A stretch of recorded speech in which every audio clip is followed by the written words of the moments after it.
संतोष की 4 बेटियां थीं।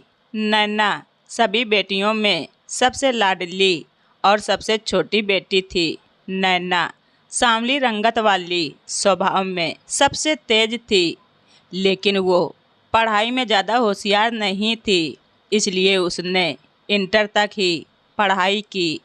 पर वो दिमाग की बहुत तेज थी। सांवली रंगत और कम पढ़े लिखे होने के कारण उसके माँ पापा को उसकी शादी की बहुत चिंता रहती थी और संतोष जी को दामाद भी सरकारी चाहिए था, जो भी नैना को देखने आता उसकी सांवली रंगत और कम पढ़े लिखे होने की वजह से उसे नापसंद कर देता। एक दिन व्यापार के सिलसिले में संतोष जी की मुलाकात दिनेश जी से हुई। उनका एक ही बेटा था, नीरज, वो भी सरकारी टीचर था। दिनेश और उनकी पत्नी निकिता दोनों ही लालची प्रवृत्ति के थे। बातों ही बातों में संतोष जी ने दिनेश जी से अपनी बेटी की शादी की बात कही। दिनेश जी ने भी संतोष जी के धन के किस्से बहुत सुन रखे थे। बस फिर क्या था, एक हफ्ते बाद दिनेश जी अपने बेटे और पत्नी निकिता को लेकर संतोष जी के घर पहुँचे। लड़की तो उन्हें कुछ खास पसंद न थी, फिर भी आई लक्ष्मी को वो हाथ से जाने नहीं देना चाहते थे। संतोष जी ने कहा, ये मेरी सबसे छोटी बेटी है, इसी की शादी करनी है। मैं तो बस इसे पैसे से तौल दूंगा। बस फिर क्या था, शादी तो पक्की होनी ही थी। नीरज का भी अपना कोई विचार न था, जो उसके माँ बाप कहते वो उसे मान लेता।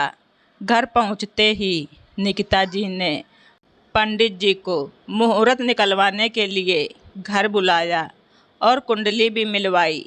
पर ये क्या, लड़की की कुंडली में तो दोष था, वो मांगलिक थी।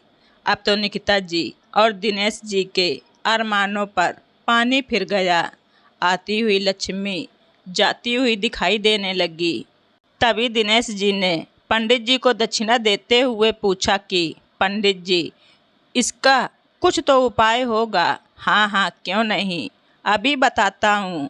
पंडित जी ने दक्षिणा जेब में रखते हुए जवाब दिया, अगर लड़की का विवाह लड़के से पहले किसी कुत्ते से करा दिया जाए तो सारा दोष खत्म हो जाएगा और इस शादी में जो भी बला आनी होगी वो उस कुत्ते पर आ जाएगी। बस फिर क्या था। निकिता जी ने उपाय सुनते ही सारा हाल नैना की माँ से कह दिया। नैना की माँ और नैना दोनों इस बात को मानने के लिए तैयार नहीं थीं कि कुत्ते से शादी की जाए, पर निकिता जी जिद पर अड़ी थीं। इससे अच्छा रिश्ता कहीं नहीं मिलेगा। संतोष जी के सर पर भी सरकारी दामाद के सपने के आगे नैना और उसकी माँ की एक न चली और वो दिन आ ही गया। नैना मन ही मन बहुत दुखी थी। दिनेश और निकिता जी अपने घर से कुत्ते की बारात लेकर नैना के यहाँ पहुँचे। नैना दिनेश जी के लालच को भाप चुकी थी, तभी उसने उन्हें सबक सिखाने की ठानी। कुत्ते को नैना के बगल में बिठाया गया और पंडित जी मंत्र उच्चारण करने लगे। निकिता जी कुत्ते का हाथ पकड़कर शादी की सारी रस्में करवा रही थीं। विवाह संपन्न हुआ। खड़े होकर बड़ों का आशीर्वाद ले लो। जैसे ही पंडित जी ने ये कहा, नैना खड़ी होकर सभी का आशीर्वाद लेती है। फिर पंडित जी ने कहा, लड़के को मंडप में बुलाया जाए और अब शादी की रस्में आगे की जा सकती हैं। तभी नैना फटाक से बोली, अब मेरा पति यही कुत्ता है, अब मैं किसी से शादी नहीं कर सकती। दिनेश जी और निकिता जी ये सुनकर सन्न रह गए। संतोष जी भी हैरान थे। मैं ऐसे घर में शादी नहीं कर सकती जो दहेज के लालच में कुछ भी कर सकते हैं। नैना की इस हालत के जिम्मेदार न केवल दिनेश जी, निकिता जी, बल्कि उसके पिता संतोष जी भी थे।